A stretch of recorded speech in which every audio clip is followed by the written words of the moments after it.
Hello everyone, this is Harish Kangwar और आज आपके लिए लेकर आया हूँ एक और दूसरी स्टोरी सप्लीमेंट्री से आपके यूपी बोर्ड की क्लास 10th की बुक से। और चैप्टर का नाम है द मिडनाइट विजिटर, यानी आधी रात में मिलने वाला व्यक्ति, जिसको लिखा है रॉबर्ट आर्थर ने। बहुत ही इंटरेस्टिंग कहानी है और इसके शॉर्ट क्वेश्चन आंसर्स जो दिए गए हैं उनको मैंने थोड़ा सा परिवर्तन किया है, जैसे क्वेश्चन थोड़े शॉर्ट हो जाएंगे और ईज़िली अंडरस्टूड रहेंगे। तो इसलिए शुरू से लेके अंत तक आपको देखना है अच्छे से, और एक बार में समझ में ना आए तो दोबारा भी देख सकते हैं, जिससे कि आपकी अंडरस्टैंडिंग बहुत अच्छी हो जाएगी और क्वेश्चंस आपके एग्ज़ाम में ज़रूर सेलेक्ट होंगे। इसमें से कोई ना कोई क्वेश्चन ज़रूर आएगा। तो चलिए शुरू करते हैं। और आगे बढ़ने से पहले मैं सभी लोगों से रिक्वेस्ट करता हूँ जो पहली बार विजिट कर रहे हैं या फिर जो विजिट तो करते हैं लेकिन सब्सक्राइब नहीं करते हैं, तो उनसे रिक्वेस्ट करता हूँ कि वो सब्सक्राइब कर लें, बेल आइकन को प्रेस करें। ऐसा करने से आपको वीडियो अपलोड होते ही मिल जाएगी और आप उसको देख पाएंगे। Okay, so let's start.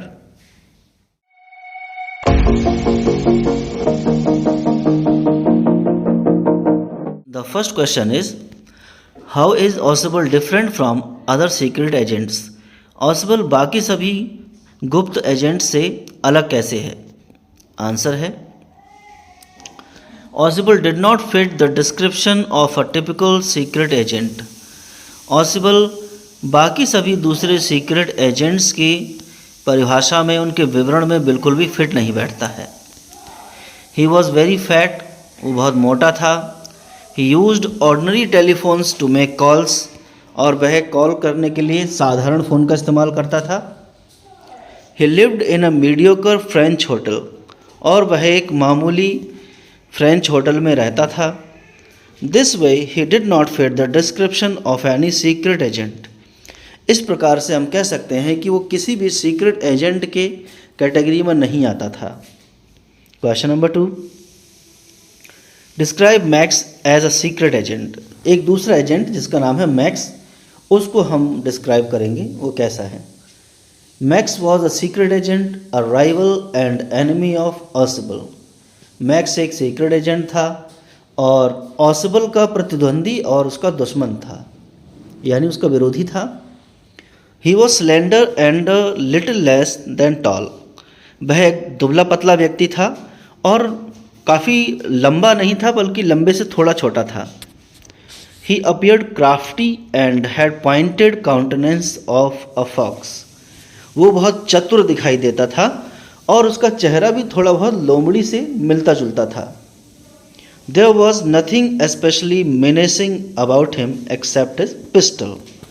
और उसको देखकर ऐसा नहीं लगता था कि वो कोई खतरे वाला व्यक्ति है, इससे कोई रिस्क होने वाला है, केवल उसकी पिस्तौल से लगता था।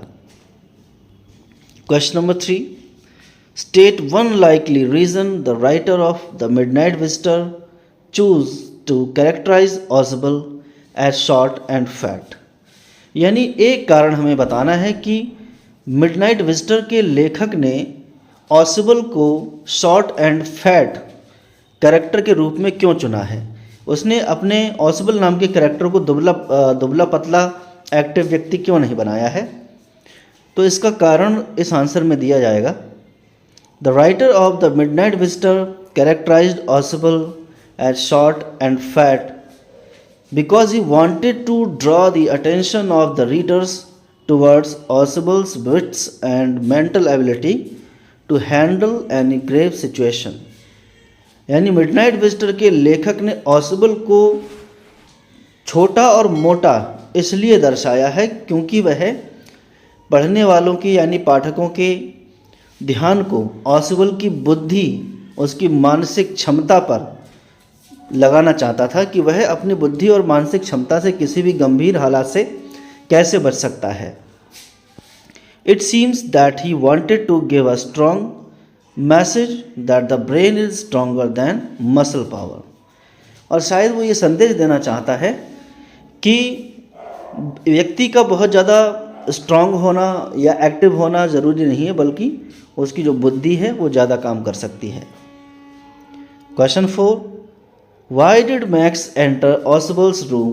How did he do so? यानी मैक्स ऑसिबल के कमरे में क्यों आता है और ऐसा उसने कैसे किया? दोनों क्वेश्चंस का आंसर इसमें मिलेगा। Max entered Ossible's room to intimidate him, यानी मैक्स ऑसिबल के कमरे में उसे डराने के लिए आया था। And to take away the important report concerning new missiles, और वह नई मिसाइल से संबंधित एक रिपोर्ट उससे ले जाने के लिए आया था। Max entered Ossible's room with the help of a duplicate key of Ossible's room, और मैक्स ऑसवल के कमरे की एक डुप्लीकेट चाबी की सहायता से ऑसवल के कमरे में आया था।